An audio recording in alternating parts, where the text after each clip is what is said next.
Good morning, everybody.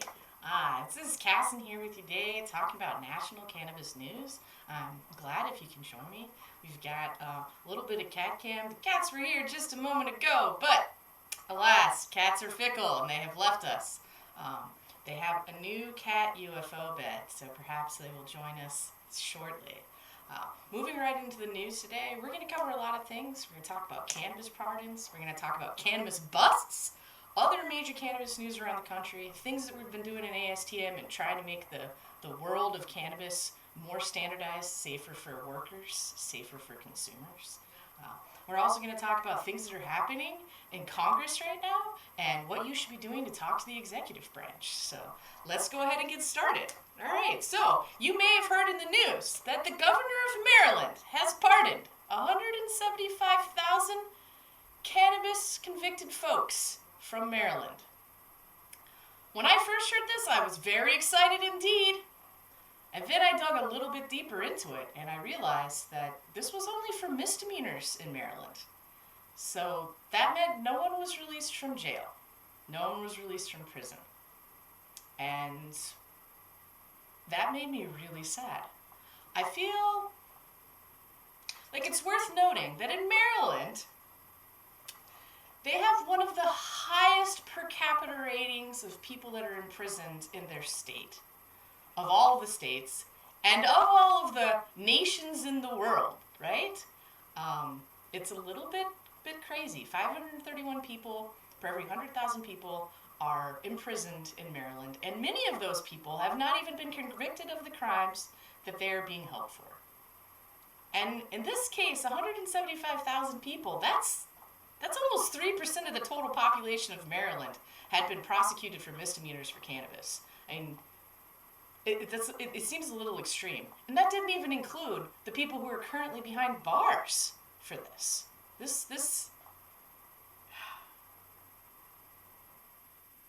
I'm glad that there are some people who receive some relief. And hopefully you are too.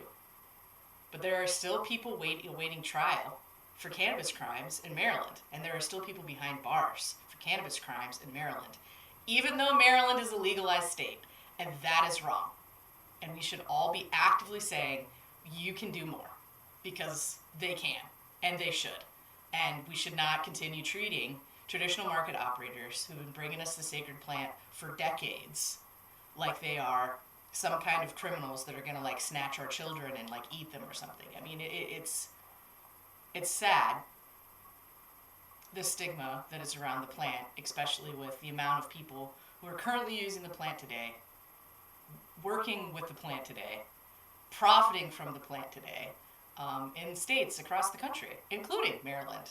And that's the beginning of the news today. We can do more, and we should. There are many organizations that are working just for this. And there are many organizations that are also working for pardons and expungements, including in the great state of Michigan, where the Great Lakes Expungement Network is actively working to get people's records expunged for free so that they can move forward with their lives without the stain of traditional market operation on the records. Speaking of traditional market operations, there were a lot of cannabusts this week. And I sometimes think that people forget that people are still getting arrested and cannabis is still getting seized all over our great nation, even in states with legal markets, and that those people are gonna go to jail. And even if they're only there for a couple of days, they still had to go. It'll still be on the record forever over a plant that over 39 states now have active programs to allow, even though the federal government still doesn't. Now, I know they are trying to do rescheduling, and I appreciate that, and we'll talk about that later. But it's a little bit crazy, I think, the sheer amount of people that are still being arrested for cannabis across the country. So let's talk about a little bit of that. So in California, there were 3 major busts this past week. That's right, California, the father, the mother of the cannabis movement, having had a legal program for longer than any other state in the union, still had major cannabis busts. This is part of an enforcement pattern that appears to be being pushed by the state to try to tamp down on the traditional market operators in favor of licensed market operators. Now, I can't appreciate that, but there's a lot of other strange news right now on cannabis toxicity coming out of California that makes me wonder, who's really the bad guy in these situations? Now, in this case, we had 3 separate busts. First one, 130 pounds were seized. Citizen was cited and released. I suppose that's good. It's nice that they were released quickly. Sad that they still had to be arrested and that their livelihood was taken from them. And then we have another California bust with 2,013 pounds seized. And this person, seriously, 2,013 pounds seized. If that's not someone's livelihood, there's no other way to put it. That may have been everything that they had preparing from the first harvest of the year, from autoflower, and now it's gone. Who's going to pay their mortgage? Who's going to feed their family? I worry about cannabis like this because it means that traditional market operators who haven't been able to come into the licensed operation space are experiencing the kind of harm that comes from law enforcement. And that kind of harm can be life-changing and ruining for a plant that around the country we have legal programs for. It's mind-boggling to me how we continue to do this to people, right? And the last but not least, in California, someone shot at someone. Guns and cannabis really don't mix. And the police came to investigate and found that it was an illegal cannabis grow. They seized and destroyed 1,200 cannabis plants, and they're still seeking the person responsible for the plants and the shooting. Just one other example of someone trying to handle their own business, but being in an environment where they can't do it correctly, not according to the regulations and the rules in the state of California, and losing their livelihood. Now, I wonder if they wouldn't have shot at anyone, if they would still be having their livelihood available to them and moving forward with growing the rest of the summer season. It's a strange thing to wonder. And speaking of other states, Florida, another state in our great union, has a legal program. Another man arrested.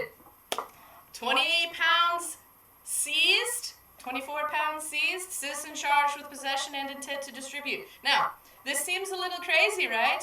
2 states with legal programs where people are being punished for the plant, products is being taken from them, then being destroyed most likely by the police because they like to destroy the cannabis. What else would they do with it? Sell it to the legal license market? I haven't seen that yet, but hey, who knows? One day it could happen. And it's not just traditional market operators that are being impacted by this, right? In Florida, that same great state, a police officer let a citizen go and destroyed their weed instead of arresting them. They had slightly more weed than they were allowed to have on them at the time. Citizen was allowed to go free. Police officer lost his job and is now indicted on a felony for destroying the evidence, also known as taking and destroying the cannabis from the citizen. When we think about this, a police officer does the right thing and tries not to harm a young person who has made a mistake, and they don't want to ruin that young person's life. And because they've done this, their life is now ruined. That's what's happening with the strange laws in our country around this plant. People can't do the right thing and they can't support their families because our rules prevent them from doing so. Now, on to some states that have new burgeoning programs or no program at all, but people are still being arrested. A lot. Louisiana and Alabama both had big busts this week. Louisiana, 150 pounds seized. Interstate trafficking coming from the great state of Florida, which I think is very interesting since we had another bust from Florida this week.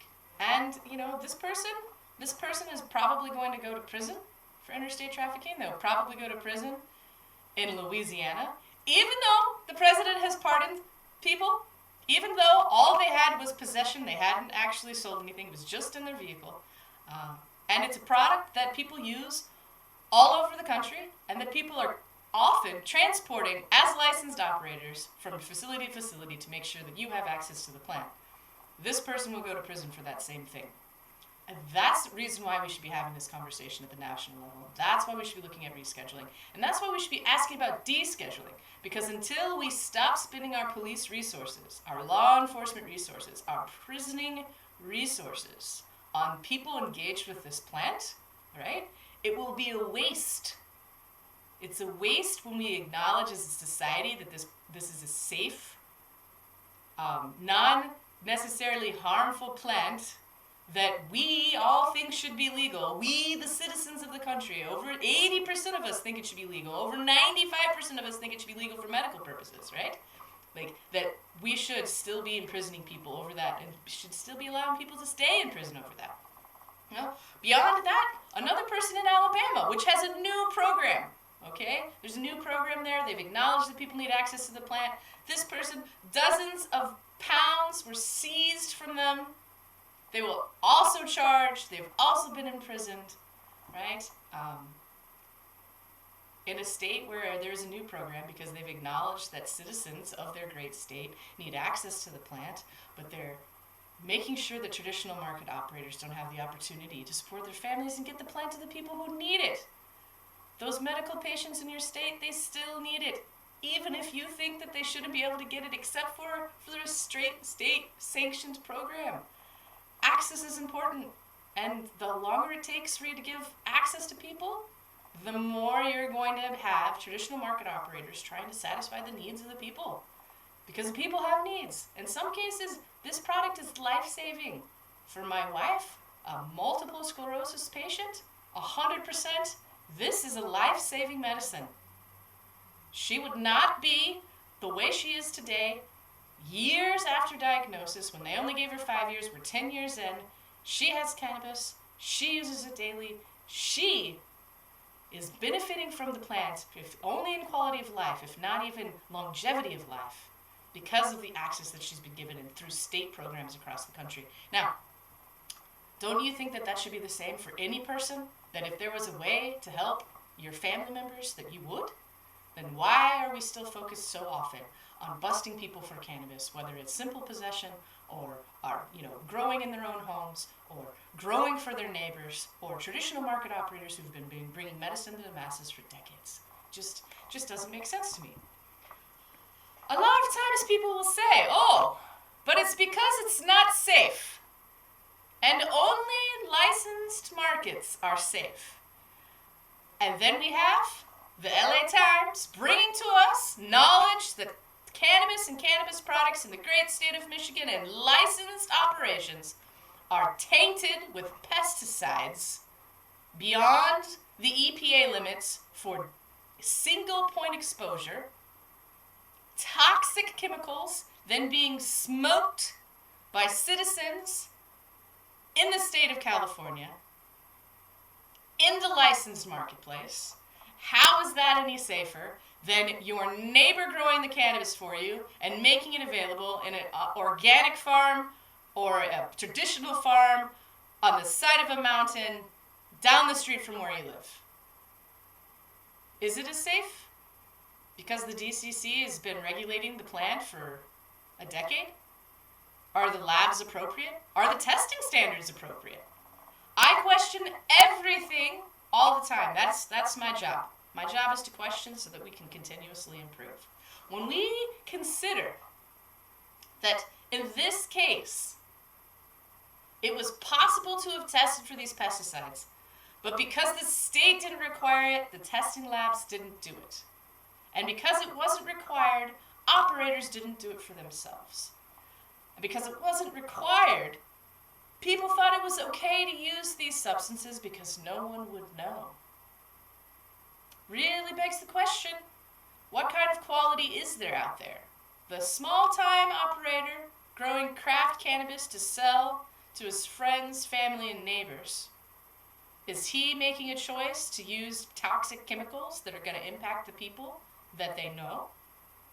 Or is this only larger operators, perhaps main-scale operators, who are choosing to put profits before consumers and workers? I wonder about these things. And I call into question the processes that we have About 6 years ago, I said, hey, how come we're only testing for like 15 pesticides? And then it became 40. When the EPA has, what, 380 that are legally allowed to be used and some dozens that are not legally allowed to be used in the United States but could still be illegally imported by someone who was interested to do so. Why aren't we testing for all of these the same way they would on food products, for instance? It might be interesting for us to consider that we have known pesticides existed for a long time, but we're choosing not to consider them, even when we know that they're effective on specific pests that target cannabis. Really makes you wonder, doesn't it? Why they haven't updated the standard and where the standards came from to begin with. Were those the pesticides that were being marketed for cannabis at the time? Well, no. There were no approved cannabis-specific pesticides from the EPA at the time, the organization in our country that approves these kinds of things, right? In the state of California, some of the pesticides aren't even allowed to be used in California. California has its own set of rules, and yet they were used, but we weren't testing for them. Why wouldn't we be testing for them? We would test for them on grapes, on lettuce. We would test for them if we were feeding animals corn or soybeans, but not on a product that's going to be inhaled by citizens. Makes me wonder, who is deciding which of these substances we need to test for? And how do we know that they've made the decision correctly? Where is the process for us to look at? I've questioned many times the rates that we are providing, how they're different, how they mimic other states, which state is the most right, which state is focusing on toxicity for inhalation. And is there a different standard for inhalation versus, say, oral ingestion or a topical? In most states, this is not the case. Indeed, I haven't seen states that are getting to that level for pesticides anywhere in the U.S. right now. Should we be thinking about that? Well, one organization thinks about those kinds of things all the time, and that's ASTM International. This is a standards-making body. I'm a member of this organization, and I work with hundreds of people from around the globe working on voluntary consensus standards, discussing just these things every month. We just met in Philadelphia just a week ago talking about these very items, talking about the different kinds of contaminants that we're not testing for and how we should have a broader understanding of what those are and how to test for them. Talking about, even if those aren't there, are there degradants present and what will that look like? Are there different pathways of administration? Smoking, vaping, eating, topicals, something else that we haven't even thought about? Perhaps you're wearing a hemp shirt and it had pesticides in the hemp. And was it treated for that before you put it on? And how is your skin going to react? And not to mention all of the workers that are out there working with these pesticides that they're not supposed to work with, that may or may not be appropriate for the plants. Are they applying them correctly? Are they mixing them correctly? Are they being exposed correctly? And what about the downstream? What about after the plant is harvested? Do those workers know that there was pesticide present? Do those workers know what pesticide it was? Is there still remnants of the pesticide? If we can see it in testing, does that mean that it can impact a worker? What kind of personal protective equipment should they be using? How should we know? When should we know? Especially when you consider that oftentimes cannabis is grown by one company and handled by another before it gets to a consumer, or sometimes 2 or 3 others before it gets to a consumer. Who is responsible for the workers there? And how do we know? When is the testing occurring? Is it occurring at the right place? Have we sampled appropriately to be able to know that cannabis is safe for the worker and the consumer? And is there a difference between a consumer who's going to perhaps use a gram or 2 at a time and a worker who might see pounds upon pounds, hour after hour? What kind of contaminants are we talking about then? And are they harmful? We know that dust is harmful because it's killed some people, some cannabis workers in our country. Are there other harms that we're not even considering yet? How do we know? Well, we do know that people are responsible for reporting these, any injuries, harms, days lost at work. But are they? Are the local OSHA organizations helping with that? Are people inquiring? Are workers empowered with the knowledge to ask the right questions, receive the right training, and have the ability to say, hey, come help me. I think I was exposed to pesticides and my boss didn't tell me. If the answer isn't a resounding yes, something is wrong.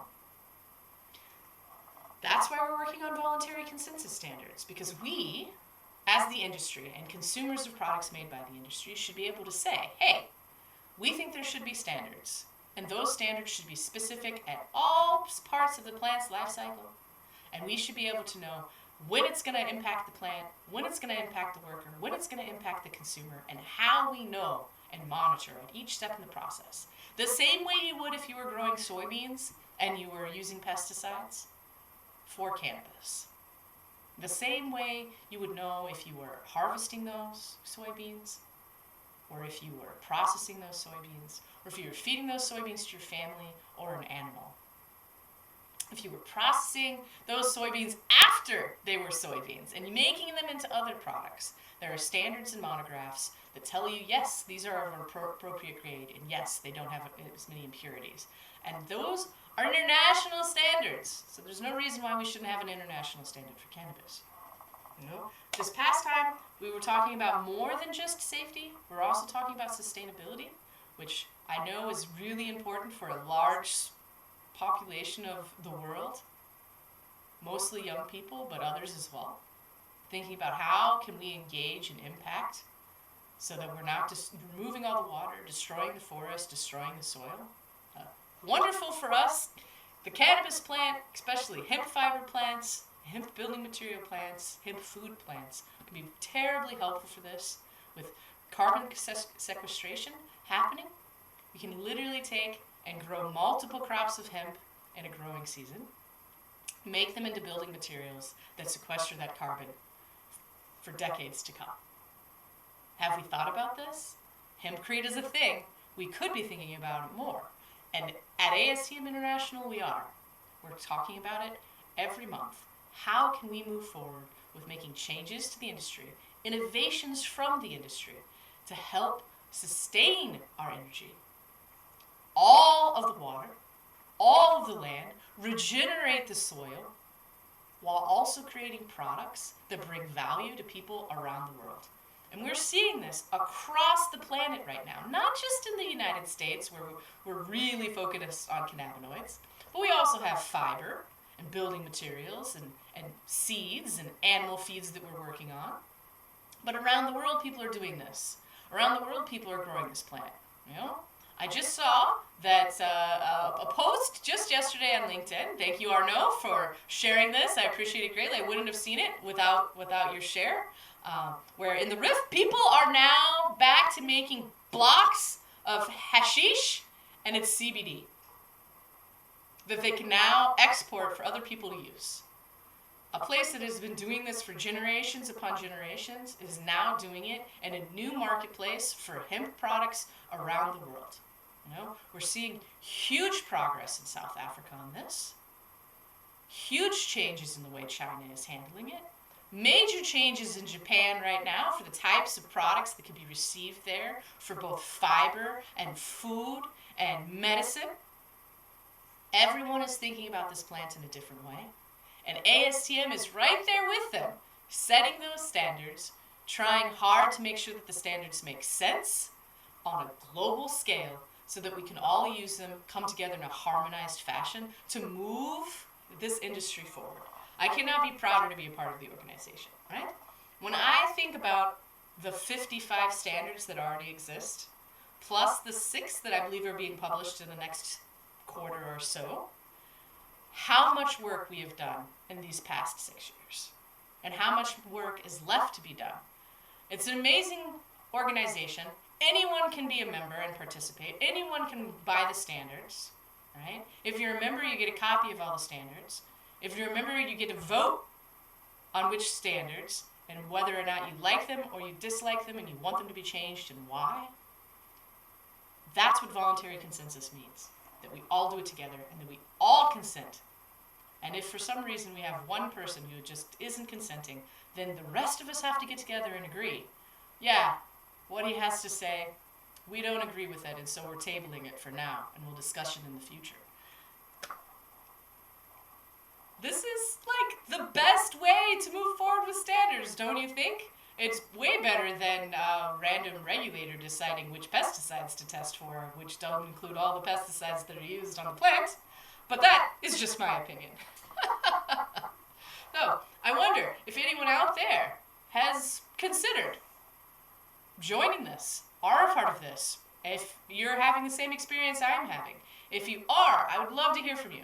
I would love to have you here with me discussing it, your experience, what you liked, what you didn't like, where we're going next. Because it's us that are making that decision. We're the one driving where the standards go for us. And I think all of our voices are important. I think that moving through this, we can all look to what I've mentioned to you last week, that the Department of Justice is considering rescheduling in the United States. And there is a public comment period that's happening right now. And there are active prohibitionists that are trying desperately to sway that. Reported just this morning that they are actively trying to extend the period so it takes longer for the rules to change. They're saying that we need a public hearing on this because receiving public comments is insufficient for them, because they want an opportunity to come out and say that they don't want rescheduling to happen, that they don't like the precedent that this is setting for our country. Wouldn't it be nice if they agreed with the 80 to 95% of us that think that what they're saying is really quite ridiculous, and that have known for generations that the plant had healing properties, and have known for generations that it's certainly better than an alcohol addiction, and definitely better than an opioid addiction. But they don't agree. They don't agree, and they're actively working to take your rights away, to continue to make sure that you have no rights. So, if you haven't yet, you should go to regulations.gov, and you should submit your comment, along with the 20,000 other people who have already submitted comments, about why you think rescheduling should happen, and perhaps why it's not going far enough. Because rescheduling won't actually deschedule, and people will still be able to be arrested for cannabis across the country on the federal level, and in local municipalities where they aren't licensed operators, depending on how much they have with them. Right? There are decriminalization movements across the country, but that's still the truth. So if you think that it should be a little more free, that an incremental move towards descheduling is better than no move at all, let your voice be heard. And if you disagree, let your voice be heard, because they need to hear that. You know, it was recently reported by Headset, a big data company in the cannabis industry, who has parsed all of these messages, that 97% of them were in support of making the change, with only 3% not in support of making the change. Seems pretty aligned with what we already know from all of the surveys for decades about how we should be moving towards medical acceptance of the plant and even recreational adult use acceptance of the plant. And I think that's important. And I think you probably think that's important too. So you should let them know. It's easy. It's a simple form to fill out. Fill it out, submit it, it's done, it's there forever. You can go in and you can read the other submissions, and you may be thinking, oh, I don't know enough to submit something. I don't know how to submit something. It is the simplest form ever. It's literally you type, and you push submit. And if you read the other ones that have been submitted, and they're all publicly available so you will see that people just like you and just like me are submitting how they feel about the plants, about rescheduling, about descheduling, to the DOJ on a regular basis, every day, 20,000 of them since the beginning, and we're only halfway through the public comment period. Now is the time to let your voice be heard. And it would be good, because I know I want to hear your voice, and I know that your voice is important. So share it. Share it with the government so that your opinion can be counted with the masses. All right? Now, I think to myself, 20,000 out of what, 200, 300 million people? We could do more.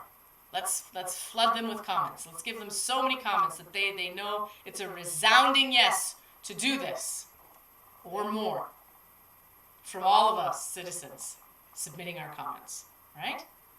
Every one of us. It can be done.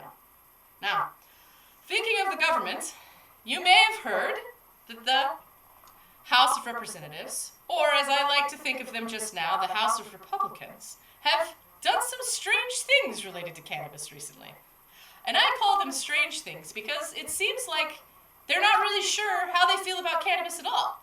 Because on one hand, they've decided to let new recruits into the United States military say that they've used cannabis and test positive for cannabis during their entry processing.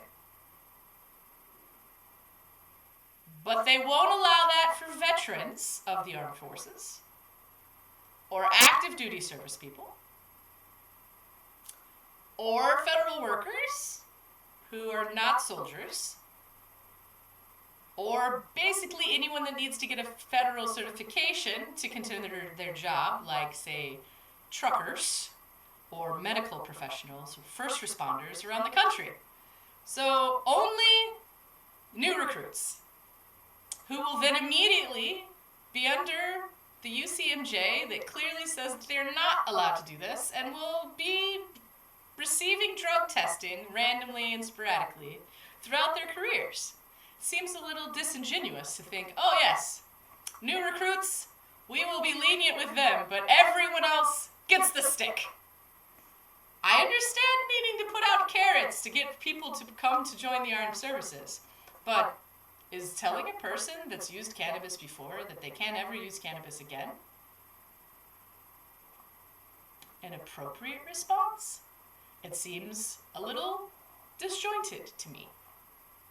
Combine that with not being interested in safe banking. Combine that with not being interested in veterans' access. And it just seems like they're not really sure what they're doing or why. Now, I have appreciated Representative Nancy Mace speaking about this subject and how it impacts veterans and how it impacts active duty service people, especially regarding PTSD and pain management. And I know that they've included some fact-finding information in the same appropriations bill, and perhaps we'll know more. Perhaps we'll know just how many service people have been dishonorably discharged and court-martialed for testing positive for cannabis during a random drug screening while they were a service member. Perhaps we'll know that that may be one of the reasons that we need to recruit more than ever before, because we've been having to push people out more than ever before.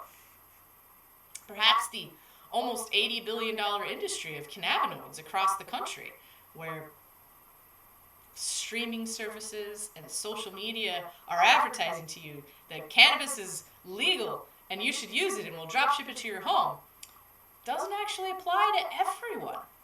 And there are risks associated there, and we could perhaps do something about that. Now, there are representatives that are trying to do something about that, and then they're saying, oh, we'll just make it so that they can't have access at all. As though that has ever worked. As though the traditional market isn't alive and well, regardless of the busts and the imprisonment. Because it is, and it will continue to be. And it will continue to be because the war on drugs doesn't work, and we know that. But tell that to the House. They don't seem to agree. And prohibitionists seem to think that that is the way forward.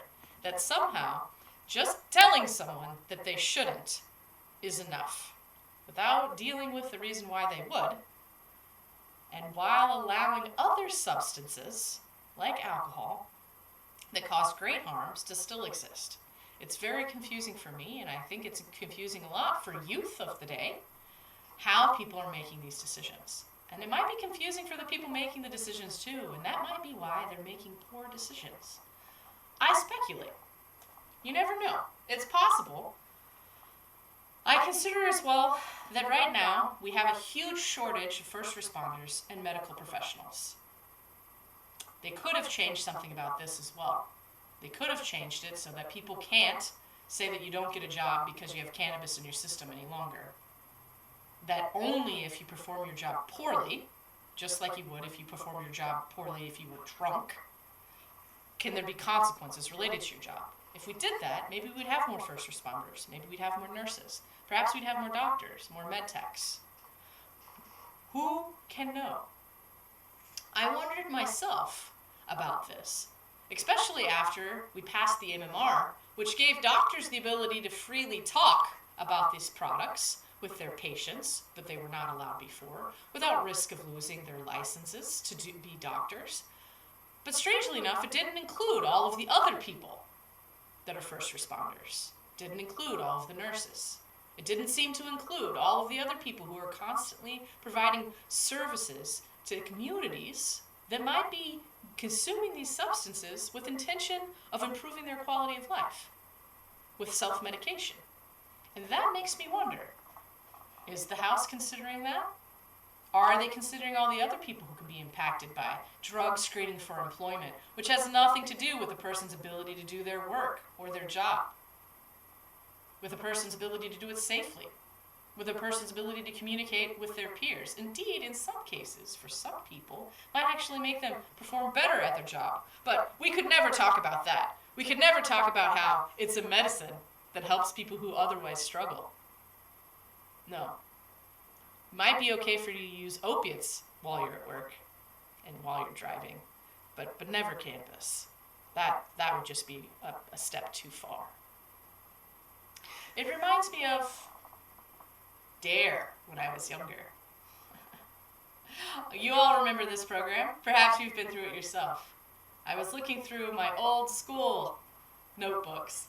I don't know why, and I came across a journal, and in this journal it was from the Dare program, and it has a picture of a joint and a picture of a syringe with marijuana and heroin written underneath them, with an equal sign between the two. And I know that still today, as a Schedule I substance, they're thought of as equivalent. And how interesting it must be for a young person who tries cannabis and doesn't have a negative impact, a negative effect, a life-ending effect, an addictive effect, to be like, oh, well, they're equivalent. Only to then rudely find out that that is not the case, right? It's this idea of, why can't we be more transparent with ourselves? Why can't the House talk about, why they think it would be okay for newly entering service people to have consumed cannabis, but not anyone else in the country? Not even themselves. Not even their workers. Not even the people who are going to administer the test to the new recruits get this level of leniency. That doesn't make any sense at all. Another thing Nancy Mace pointed out, Representative Mace, really appreciate the work that she's doing on behalf of the industry. It takes a lot of courage, I think, and I really do appreciate it. It has to do with, and let's be honest here, guys, are people being treated fairly because of the plan? Are you treated differently based on where you live? Based on the kind of work you do? Based on your demographics? And right now we don't know. But we can gather that information, at least from the armed services, and this is put in the bill as well. And I think that is something worthwhile. Because if someone's being treated differently in Texas than in California, there's something wrong with that. Now, Texas doesn't have a state program, although they do have a medical CBD program, which includes some THC. And California has an amazing traditional market and a licensed market, right? So maybe people would be treated differently, because maybe there would be leniency given in one place where it wouldn't be given in another. But is that fair? Is that fair for service members? Is it fair because of the state that you happen to be stationed in that you don't have control over? I don't know. And given that these people are joining often before the legal ages of majority for cannabis consumption in their states, it seems like it might be important to consider. Might be important to consider how you might impact someone's life if you say that it's okay for them to join, but then it's not okay for them to live as a cannabis consumer, regardless of the state they're in, regardless of the impact to their quality of life, regardless to their normal activities with their friends, peers, and family members from around their hometowns and the states they live in, regardless of the other countries that they might go to, like Germany, where these products are also legal at this point, right? Kind of makes you question how the House and the Republicans therein are thinking about this, and why they're thinking about it in this way. Do they really want the product to stay as illegal as it is? Or maybe they agree with most of the citizens of the United States and they want it to be different. But that small minority is holding them hostage and preventing them. So, if you happen to have a Republican representative or a Republican senator, and you don't know where they stand on cannabis, maybe you should reach out and tell them. Especially if you think that they should be changing their minds. If you think that banking should be safer, if you think descheduling should happen, if you think rescheduling should happen, if you think medical programs should exist, if you think that service people shouldn't be kicked out for consuming cannabis the same way they're not kicked out for drinking beer, maybe you should let them know. Because they need to hear from constituents just like you, just like me. I know I tell my representative and my senators how I'm feeling about these subjects in every state where I live. Because I know it's important for them to hear from me. It's important for them to hear from you too.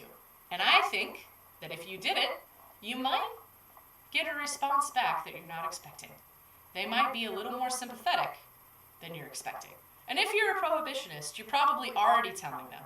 You're probably already loud about it. And that's why they think that they should keep it under wraps.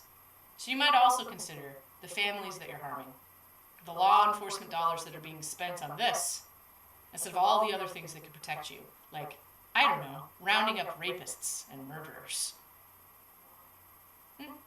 Sometimes I wonder just how much dollars we're spending for every cannabis arrest and every cannabis imprisonment. And where would those dollars be spent if we weren't using them for that? Have you thought about that today? Did you think about that last week, last month, last year? Because I think about it all the time. I think about how many times law enforcement has said, hey, we need additional funding. And I think, man, what if you weren't using any of that money to bust people for weed? How much more money would you have to do other things? Would you be able to do those other things more efficiently? I was looking at the crime statistics in Michigan. Since decriminalization and legalization, total arrests in the state down by more than half. Think about that.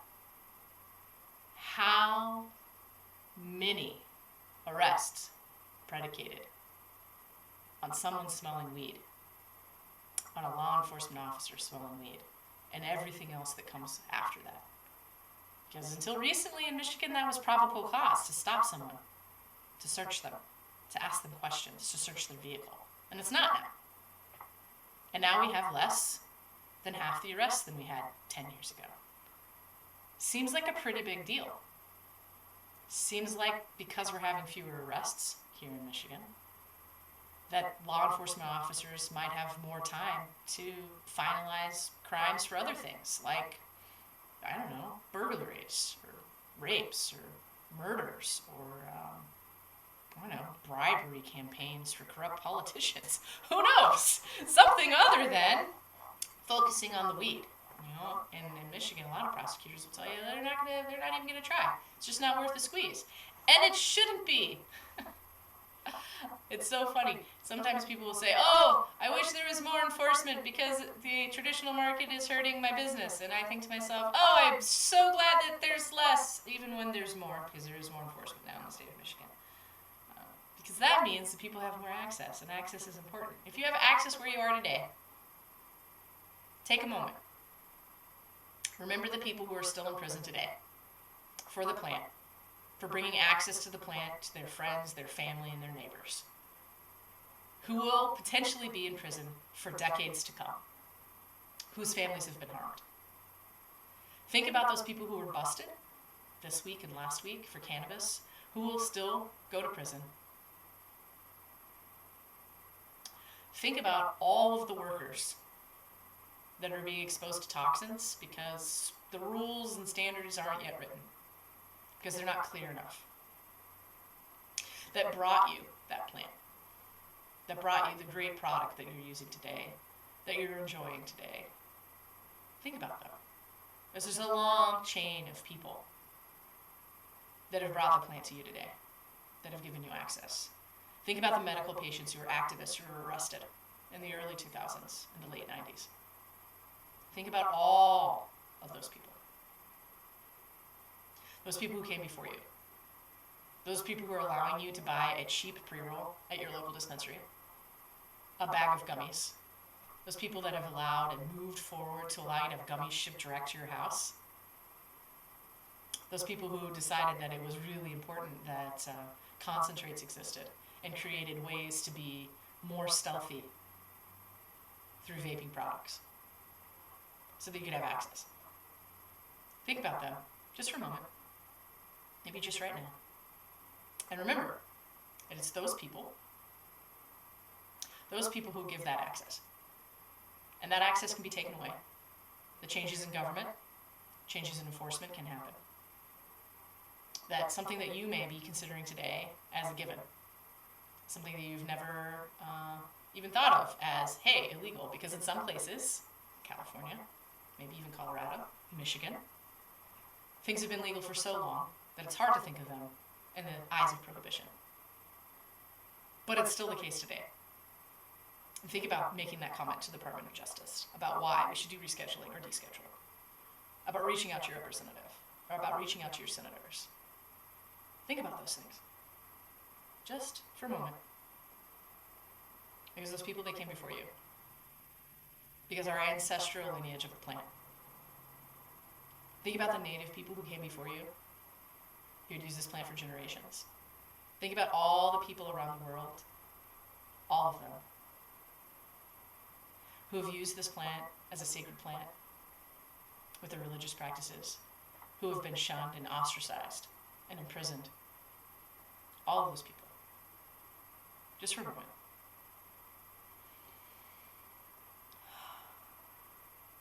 And then take that deep breath and go about your day and enjoy the quality of life that the plant is giving you. Because boy, I know it improves the life of my family, and I'm sure it's improving the life of yours. This is Cassin. Thank you for joining me for National Cannabis News. If you liked what you saw today, please follow. Please add a comment. Tell me what you'd like to hear about. We'll be doing this every Friday. If I'm not currently doing this on a stream of your choice and you want to see it more, you want to see it more active or interactive, all I need to know is that you want to. So please reach out to me. You can find me on basically every platform under Cassin. Certainly on LinkedIn. Tell me what you'd like to hear about. If you're out there watching right now and you'd like to be here talking with me about these things, reach out as well. I'd love to be hearing more voices here. Diversity of thought is very important to me. If you disagree, if you agree, if you're not even from the same planet or not reading in the same book, I'd like to know, and I'd like to share it with everyone else. Have a great weekend. Enjoy the summer. I know I am. I'm excited that we're already past the longest day of the year, which was just yesterday, and we're already coasting towards fall. I know it sounds crazy because we just entered summer, but coasting towards fall is important to me. And all of the cannabis plants being grown outside right now. So enjoy, and I will see you next week.